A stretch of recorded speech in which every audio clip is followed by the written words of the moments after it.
Hello नमस्कार दोस्तों, मैं आप सभी का स्वागत करता हूं अपने YouTube channel study world for exams में। आज से हम भारतीय इतिहास की महत्वपूर्ण श्रृंखला की शुरुआत करने जा रहे हैं। ये भारतीय इतिहास की महत्वपूर्ण सीरीज होगी और ये उसी सीरीज़ का पहला पार्ट है, जिसके तहत हम प्राचीन भारतीय इतिहास, मध्यकालीन भारतीय इतिहास और आधुनिक भारतीय इतिहास देखेंगे।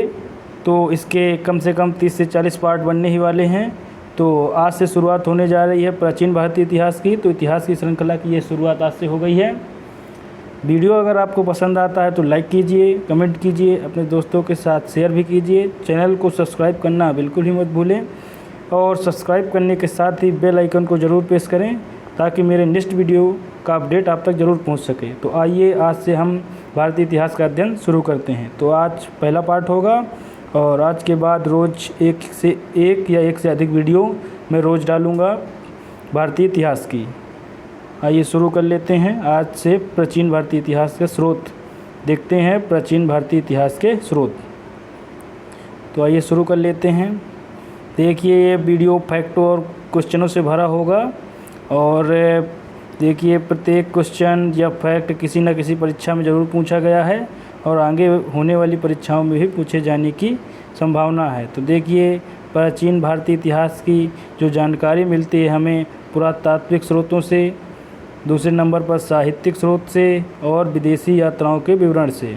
तो देखिए, हमें प्राचीन इतिहास की जो जानकारी मिलती है पहले नंबर पर तो पुरातात्विक स्रोतों से, दूसरे नंबर पर साहित्यिक स्रोतों से और तीसरे नंबर पर विदेशी यात्राओं से। अब हम देखने वाले हैं पहले नंबर पर पुरातात्विक स्रोत से मिलने वाली प्राचीन इतिहास की जानकारी। आइए शुरू कर लेते हैं। तो पुरातात्विक स्रोतों से हमें किस प्रकार की जानकारी मिलती है देख लेते हैं। तो देखिए, पुरातात्विक स्रोत हैं जो भारतीय इतिहास की जानकारी देते हैं। इसमें अभिलेख, मुद्राएं, स्मारक एवं भवन, मूर्तिकला, चित्रकला तथा अवशेष। देखिए, पुरातात्विक स्रोत से हमें इतिहास के बारे में जानकारी मिलती है। तो पुरातात्विक स्रोत हैं, अभिलेख हैं, मुद्राएं हैं, स्मारक एवं भवन हैं, मूर्तिकला है, चित्रकला है, अवशेष। इन विभिन्न तत्वों से हमें पुरातात्विक स्रोत की जानकारी मिलती है जो प्राचीन इतिहास के अध्ययन में हमें बहुत सहायता देती है। आइए अगले फैक्ट की ओर चलते हैं। अभिलेख के अध्ययन को हम एपिग्राफी कहते हैं। तो देखिए, ये महत्वपूर्ण क्वेश्चन है। एक नंबर पे क्वेश्चन सीधे बन जाता है और पूछ लेता है कि अभिलेख के अध्ययन को क्या कहते हैं। तो इसका सही उत्तर हो जाएगा एपिग्राफी। तो अभिलेख के अध्ययन को हम एपिग्राफी कहते हैं। फैक्ट नंबर 3 देख लेते हैं। सर्वाधिक प्राचीन पठनीय अभिलेख अशोक के हैं। तो देखिए, भारत में सर्वाधिक प्राचीन और पठनीय अभिलेख जो हैं मौर्य राजा अशोक के हैं, जो कि किस भाषा में लिखे हुए हैं? प्राकृत भाषा में लिखे हैं।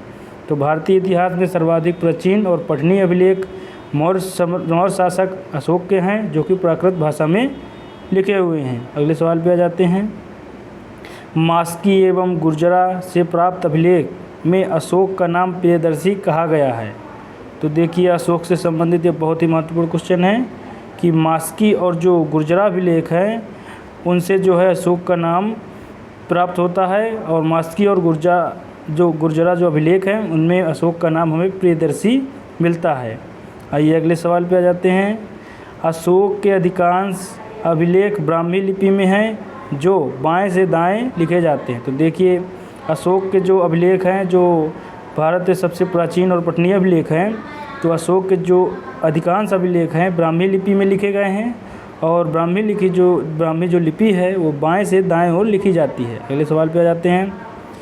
पश्चिमोत्तर प्रांत से प्राप्त अभिलेख खरोष्टी लिपि में है। तो देखिए, जो पश्चिम उत्तर के मध्य से पश्चिमोत्तर दिशा से प्राप्त पश्चिमोत्तर प्रांत जो था उससे प्राप्त जो अभिलेख थे वो खरोष्टी लिपि में लिखे हुए हैं और अधिकांश जो अशोक के अभिलेख है ब्राह्मी लिपि में लिखे हुए हैं। अगले फैक्ट की ओर चल लेते हैं।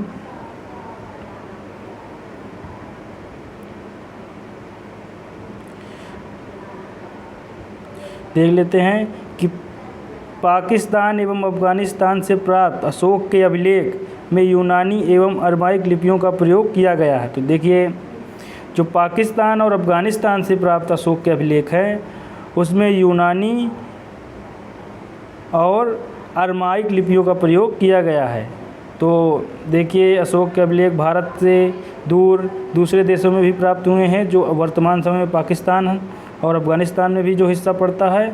तो जो पाकिस्तान और अफ़गानिस्तान देशों से प्राप्त जो हिस्सा है, उनसे अभिलेख जो मिले हैं अशोक के, वो यूनानी एवं अरमाइक लिपियों में अभिलेख मिले हैं। आइए 8वें नंबर फैक्ट को देख लेते हैं। अशोक के अभिलेख को पढ़ने में सर्वप्रथम जेम्स प्रिंसेप ने 1837 ईस्वी में सफलता प्राप्त की थी। तो देखिए जो अशोक के अभिलेख थे उनको सर्वप्रथम पढ़ने में जो सफल व्यक्ति हुआ है वह जेम्स प्रिंसेप है, और ये अंग्रेज है, और 1837 ईस्वी में इसने अशोक के अभिलेख सर्वप्रथम पढ़े थे। आइए अगले सवाल की ओर चल लेते हैं। युआन राजदूत हेलियोडोरस का बेसनगर विदिशा से प्राप्त गरुड़ स्तंभ भागवत धर्म विकसित होने का प्रमाण मिलता है। तो देखिए 1 मिनट रुक जाइए। हाँ, तो युआन राजदूत देखिए लिख लीजिए, जो युआन राजदूत हेलियोडोरस का बेसनगर से प्राप्त गरुड़ स्तंभ में भागवत धर्म विकसित होने का प्रमाण मिलता है। तो देखिए जो हेलियोडोरस युआन राजदूत था और उसने बेसनगर से प्राप्त गरुड़ स्तंभ में बताया है कि भागवत धर्म का विकास भारत में था। आइए अगले सवाल की ओर देख लेते हैं। भारतवर्ष शब्द का सर्वप्रथम उल्लेख हाथी गुम्फा अभिलेख में मिलता है। तो देखिए भारतवर्ष जो हमारे भारत देश का पुरातन नाम है, वर्तमान नाम तो भारत तथा इंडिया है, जबकि भारतवर्ष नाम शब्द का प्रयोग सर्वप्रथम जो है हाथी गुम्फा अभिलेख में मिलता है। अगले सवाल पे आ जाते हैं। अगला सवाल देख लेते हैं क्या है। अगले सवाल मुद्राओं से संबंधित हैं। तो मुद्राओं से जो संबंधित महत्वपूर्ण सवाल बन सकते हैं प्राचीन इतिहास में, तो उनको देख लेते हैं। तो 206 ईसा पूर्व से लेकर 360 ईस्वी तक के भारतीय इतिहास का ज्ञान मुख्य रूप से मुद्राओं की सहायता से प्राप्त होता है। तो देखिए भारतीय इतिहास जो है 206 ईसा पूर्व से लेकर 360 ईसा पूर्व तक का जो भारतीय इतिहास है उसका ज्ञान जो है मुख्य रूप से हमें मुद्राओं की सहायता से प्राप्त होता है। अगले सवाल पे आ जाते हैं। इसके पहले के सिक्कों को आहत सिक्के कहते हैं। तो देखिए 206 ईसा पूर्व से लेकर 360 ईसा पूर्व के मध्य जो सिक्के मिले हैं उनसे ही हमें भारतीय इतिहास की महत्वपूर्ण जानकारी मिलती है। और 206 ईसा पूर्व के पहले जो सिक्के बनते थे या जो सिक्के मिले हैं उनको आहत सिक्के कहा गया है। अगले सवाल पे आ जाते हैं। सर्वाधिक मात्रा में मुद्राएं मौर्योत्तर काल में मिलते हैं। सर्वाधिक काल में मुद्राएं जो है मौर्योत्तर काल में मिलती हैं, और शीशा, पोर्टल, तांबा, कांसे और चांदी तथा सोने से बनी होती। तो देखिए जो सर्वाधिक मात्रा में जो मुद्राएं प्राप्त हुई हैं मौर्योत्तर काल से प्राप्त हुई हैं और भिन्न भिन्न धातुओं और पदार्थों से बनी हैं। तो देखिए शीशा से मुद्राएं बनाई जाती थी, पोर्टल से, तांबे से, कांसे से, चांदी से तथा सोने से, इन सभी धातुओं से मुद्राएं बनाई जाती थी। अगले सवाल पे आ जाते हैं। कुषाण शासकों द्वारा जारी स्वर्ण सिक्कों में सर्वाधिक शुद्धता थी। तो देखिए प्राचीन इतिहास में जितने भी सिक्के राजाओं ने जारी किए हैं उसमें कुषाण शासकों द्वारा जारी जो स्वर्ण सिक्के थे वो सर्वाधिक शुद्ध सोने के बने होते थे। इसके अलावा अन्य किसी शासक ने भी इतने शुद्ध सोने के सिक्के जारी नहीं किए हैं। तो अगर आपको सवाल बनता है कि कुषाण शासकों द्वारा जारी किए गए सिक्के सोने के जो सिक्के थे वो सर्वाधिक शुद्धता वाले थे अन्य किसी राजाओं के जारी किए गए सिक्कों की तुलना में। अगले सवाल पे आ जाते हैं। गुप्त काल में सर्वाधिक स्वर्ण सिक्के जारी किए। तो देखिए जो कुषाण शासक थे उन्होंने सर्वाधिक शुद्ध सोने के सिक्के जारी किए, जबकि अगर सवाल बनता है कि गुप्त जो सर्वाधिक सिक्के जारी करने का जो प्राप्त है जो उसको गुप्त काल में जो सर्वाधिक सिक्के जारी करने का जो है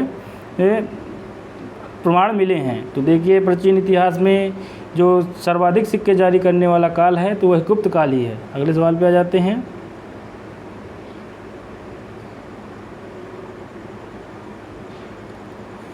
बुद्धकालीन आहत मुद्रा पर पेड़, मछली, हाथी, अर्धचंद्र आदि वस्तुओं की आकृति बनी हुई थी। तो देखिए जो बुद्ध के समय जो आहत सिक्के प्राप्त हुए हैं उनमें किन किन के चित्र मिले हैं? पेड़ के चित्र, मछली के चित्र, हाथी के चित्र, आधे चंद्र आधे चंद्रमा के चित्र और इस प्रकार से अन्य वस्तुओं के भी आकृति बनी हुई मिली है। तो बुद्धकालीन प्राप्त मुद्राओं में पेड़, मछली, हाथी, अर्धचंद्र आदि वस्तुओं की आकृति बनी हुई मिलती है। अगले सवाल पे जाते हैं।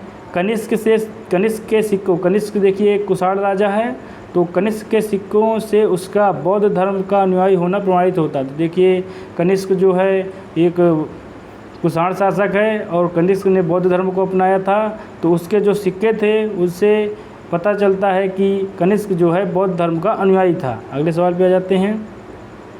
समुद्रगुप्त के कुछ सिक्कों पर यूप बना है, जबकि कुछ पर अश्वमेध पराक्रमण शब्द लिखा है। तो देखिए समुद्रगुप्त जो है गुप्त काल का बहुत ही महत्वपूर्ण राजा है और इसे भारत का नेपोलियन भी कहा जाता है। और समुद्रगुप्त के कुछ सिक्कों में यूप बना है, जबकि कुछ सिक्कों में अश्वमेध पराक्रमण शब्द भी लिखा है। इससे पता चलता है कि समुद्रगुप्त ने अश्वमेध यज्ञ किया था और ये गुप्तकालीन शासक बहुत ही पराक्रमी शासक था। अगले सवाल पे आ जाते हैं। इंडो यूनानी तथा इंडो सीथियन शासकों के इतिहास के प्रमुख स्रोत सिक्के हैं। तो देखिए इंडो यूनानी जो हिंद और यूनानी शासक तथा इंडो सीथियन शासक जो थे उनके इतिहास के प्रमुख स्रोत की जानकारी हमें उनके सिक्कों से मिलती है। तो हिंद और यूनानी शासक और इंडो सीथियन शासकों के इतिहास के प्रमुख जानकारी के स्रोत सिक्के ही हैं। अगले सवाल पे आ जाते हैं। देखिए अब भारतीय प्राचीन इतिहास को पता लगाने के लिए अगले जो महत्वपूर्ण साधन हैं उनमें से स्मारक और भवन हैं।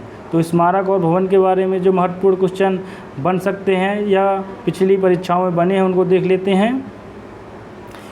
उत्तर भारतीय मंदिरों की कला शैली नागर शैली कहलाती है। तो देखिए उत्तर भारत में जितने भी प्राचीन मंदिर बने हुए हैं उनकी जो कला शैली है नागर शैली में बने हुए हैं। तो उत्तर भारत के मंदिरों की कला शैली नागर शैली है। अगले सवाल पे आ जाते हैं। 22 नंबर फैक्ट है। दक्षिण भारतीय मंदिरों की कला शैली द्रविड़ शैली कहलाती है। तो देखिए उत्तर भारत के मंदिरों की कला शैली आपकी नागर शैली है, जबकि दक्षिण भारत के मंदिरों की कला शैली जो है द्रविड़ शैली है। तो अगर आपसे सवाल बनता है कि उत्तर भारत के मंदिरों की कला शैली कौन सी है, तो नागर शैली है, जबकि दक्षिण भारत के मंदिरों की कला शैली जो है द्रविड़ शैली है। आइए 23 नंबर फैक्ट को देख लेते हैं। नागर एवं द्रविड़ दोनों शैली का प्रयोग बेसर शैली में मिलता है। तो देखिए जो नागर शैली है एवं द्रविड़ शैली दोनों की जो सम्मिश्र शैली है उसे बेसर शैली कहा जाता है, क्योंकि बेसर शैली में नागर शैली तथा द्रविड़ शैली दोनों का ही प्रयोग मिलता है। अगले सवाल पे आ जाते हैं। अब ये तो हो गए स्मारक और भवन से संबंधित प्राचीन इतिहास के संबंध, और अब अवशेष से जो हमें प्राचीन इतिहास की जानकारी मिलती है उसके बारे में देख लेते हैं। तो 24 नंबर फैक्ट है। 10 से 6000 ईसा पूर्व कृषिकार पशुपालन, कपड़ा बनाना, मिट्टी के बर्तन बनाना तथा पत्थर के चिकने औजार बनाना सीख गया था। तो देखिए आज से लगभग 6 से 10,000 ईसा पूर्व मानव कृषि करना, पशुपालन करना, कपड़ा बनाना, मिट्टी के बर्तन बनाना तथा पत्थर के चिकने औजार बनाना सीख गया था। तो आज से 10 से 6,000 ईसा पूर्व से ही मानव इतना विकसित हो गया था कि उसने कृषि कार्य करना, पशुपालन करना, कपड़ा बनाना, मिट्टी के बर्तन बनाना तथा पत्थर से चिकने हथियार बनाना भी सीख लिए थे। 26 नंबर फैक्ट है। मोहनजोदड़ो में 500 से अधिक मोहरे प्राप्त हुए हैं। तो मोहनजोदड़ो जो है हड़प्पा सभ्यता से संबंधित एक स्थल है और मोहनजोदड़ो ही हड़प्पा सभ्यता का सबसे बड़ा नगर है। तो मोहनजोदड़ो में जो है 500 से अधिक मोहरे प्राप्त हुई हैं। और जो हड़प्पा काल की मोहरें हैं वो सेल खड़ी से बनी हुई होती थी। अब 27 नंबर सवाल है। बसाड़ प्रारंभिक वैशाली, देखिए बसाड़ और जिसको प्रारंभिक वैशाली कहा जाता था से 274 मिट्टी की मोहरें मिली है। तो बसाड़ या प्रारंभिक वैशाली से 274 मिट्टी की मोहरें मिली हैं। अगले सवाल पे आ जाते हैं।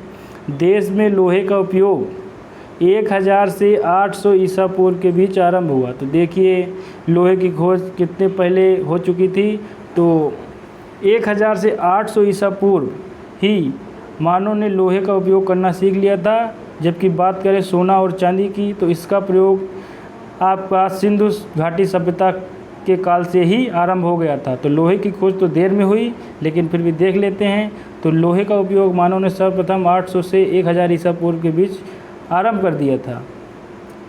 अब प्राचीन भारतीय इतिहास की जानकारी हमें वैदिक साहित्य से भी मिलते हैं, तो वैदिक साहित्य से कुछ महत्वपूर्ण क्वेश्चन बनेंगे वो देख लेते हैं।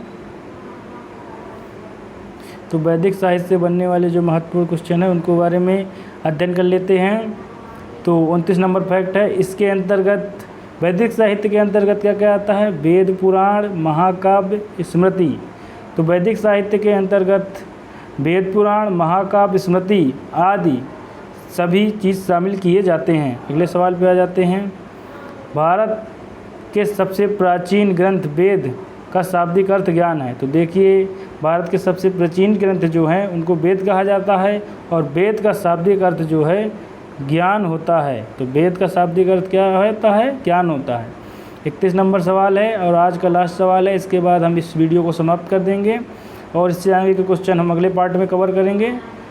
तो वेद कुल 4 हैं। तो देखिए, वेद का शाब्दिक अर्थ जिनका ज्ञान होता है और वेद कुल 4 हैं। तो भारतवर्ष से प्राचीन इतिहास से जानकारी मिलती है कि हमारे देश में कुल 4 ही वेद हैं। तो देखिए, ऋग्वेद सबसे पुराना वेद है, उसके बाद सामवेद, फिर यजुर्वेद, फिर अथर्ववेद। तो इनमें सबसे प्राचीन वेद ऋग्वेद है, उसके बाद सामवेद की रचना हुई, इसके बाद यजुर्वेद की और सबसे लास्ट में अथर्ववेद की रचना हुई। तो कुल मिला के 4 वेद हैं, ऋग्वेद, सामवेद, यजुर्वेद, अथर्ववेद।